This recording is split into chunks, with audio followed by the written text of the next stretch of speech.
Hey guys, let's get more news from Dallas Cowboys, but first don't forget to subscribe to the channel and leave your like. Dallas Cowboys tight end Peyton Hendershot has once again been named as a potential cut candidate with the start of training camp just days away. Dallas Cowboys tight end Peyton Hendershot could be facing a tough battle to make the final 53-man roster at training camp. Hendershot, who is in the unfortunate position of being buried behind Jake Ferguson, Luke Schoonmaker, and John Stevens Jr. on the team's roster heading to Oxnard, could also have to battle Brevin Spanford. The former undrafted free agent fell behind Ferguson during the latter's breakout 2023 campaign. With training camp set to start on Wednesday, July 24, Hendershot is considered one of the most likely cut candidates this year. ProFootballNetwork.com wrote, Peyton Hendershot was active for all 17 games in 2022 after joining the Cowboys as an undrafted free agent. But his playing time plummeted in 2023 and the Cowboys now have better depth at tight end. He's a clear release candidate. Last season, Hendershot recorded just 4 catches for 38 yards.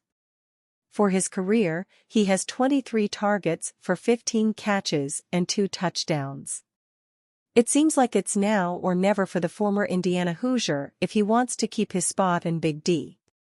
The team will jet off to the West Coast on Tuesday, July 23, before holding the opening press conference the following day. The team's first training camp practice is Thursday, July 25. Dallas will hold an opening ceremony on the first weekend in Oxnard, while the first padded practice will be a week after their arrival. There may not be a Dallas Cowboys player with a bigger opportunity in 2024 than Jalen Tolbert. With veteran WR3 Michael Gallup now out of the picture, Tolbert has a chance in his third season to make a real impact on the field. With 2 lackluster seasons to start his career, Tolbert heads into 2024 with a chance to put his career on a new trajectory. While it isn't a given that he will outright win the job with other possible suitors lurking around, it is safe to say he is currently sitting in the pole position. Regardless of whether he wins the job or not, Tolbert appears set to get the most extensive action of his young career, and with that, we take a look at what may be reasonable benchmarks for him to hit as a result. 500 yards for Jalen Tolbert in 2024? On the surface, setting the benchmark at 500 yards for a guy who has a total of 280 receiving yards in his career seems lofty. However, Gallup finished with 418 yards on 34 receptions and 2 touchdowns last season, and many believe that Tolbert is a younger, better version of what Gallup was last season. If that proves to be true, 500 seems quite fair when it comes to expectations.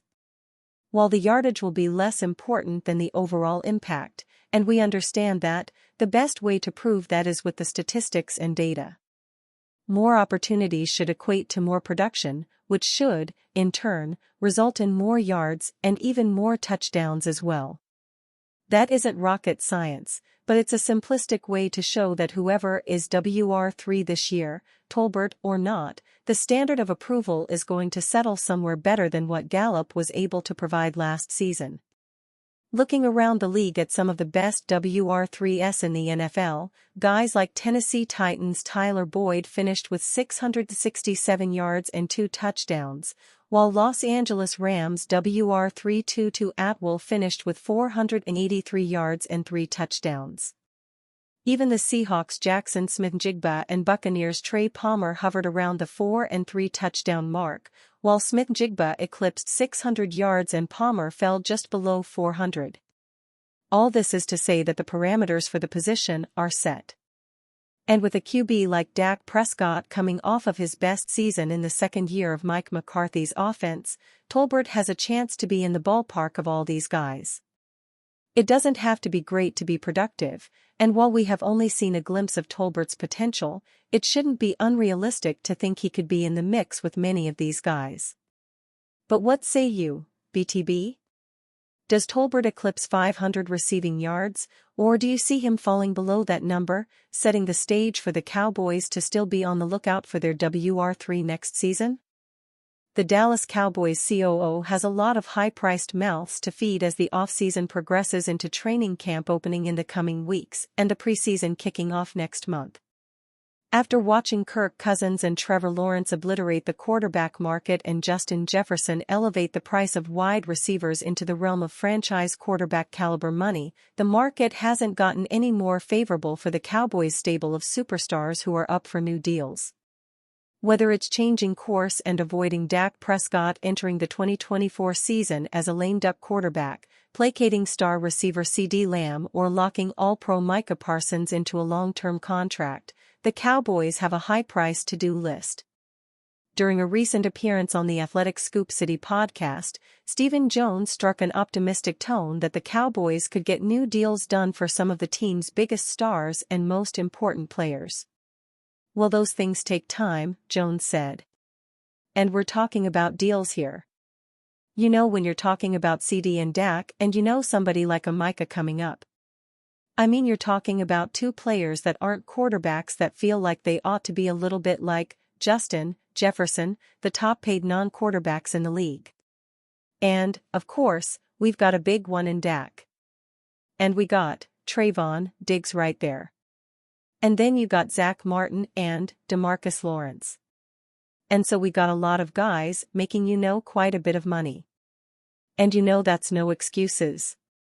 We think we can get this done, we can get it done. But it just takes time." It is rather fascinating that the Cowboys largely sat out the top of the free agent market and appear to have made little progress this offseason on new deals for Prescott, Lamb, Parsons, or Diggs. However, that doesn't mean that progress can't be made and deals can't get done in the coming months. It just is a high-risk game the Cowboys are playing, especially if the franchise allows Prescott to play out the final year of his deal and he winds up leading Dallas on a deep postseason run or to a Super Bowl appearance, which would exponentially drive up his asking price as the most sought-after free agent quarterback next spring. The Cowboys are currently $20 million over the cap for this upcoming season, but with upwards of $67 million in cap space in 2025, Jones and Dallas have reason to be optimistic they can keep much of the young core intact.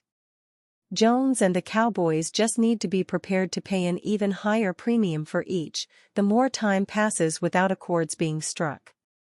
After leading the NFL in receptions, 135, and posting career highs in yards, 1,749, and touchdowns, 12, this past season, Lamb seems to understand that a payday will come in due time, and his priority is helping the Cowboys win games. So, he is electing to take the high road, focusing on his game and blocking out any outside noise about his contractual status.